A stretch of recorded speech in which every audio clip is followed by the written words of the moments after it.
Welcome to English Conversation Hub. In today's video, we're diving into a real office conversation between a manager and an employee as they analyze data and discuss performance trends.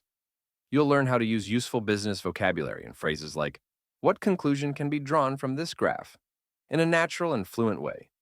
If you want to speak English confidently at work, you're in the right place. Let's get started. This graph looks interesting. Have you had a chance to go through the numbers? Yes, I've been reviewing the data since morning. The trends are quite clear, especially for the last quarter. Great. What conclusion can be drawn from this graph? Well, the sales peaked in March, but there's a noticeable dip in April. That might be due to the product supply delays we had. That makes sense.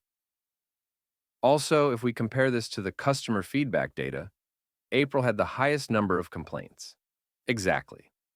So the dip isn't just a coincidence, it correlates with the operational issues we faced. If we had resolved the supply issue earlier, we might have maintained steady growth. True. Going forward, if we align our inventory planning with seasonal demand, we can avoid these fluctuations. Agreed. We should also share these insights with the procurement team. It'll help them plan better for the next cycle. Good idea. One more thing. If we invest more in customer service, it could improve satisfaction and reduce negative feedback. Yes, especially since we now know how much impact service issues have on our sales numbers. Let's compile these insights into a report.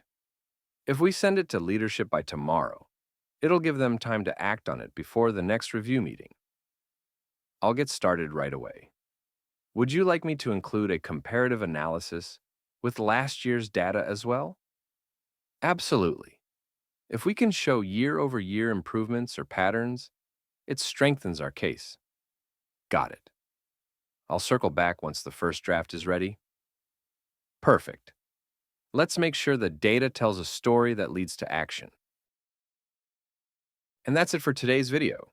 If you enjoyed this video and found it helpful, don't forget to give it a thumbs up, share it with your friends, and subscribe to the channel for more engaging conversations. Thanks for watching, and I'll see you in the next video. Stay tuned and take care.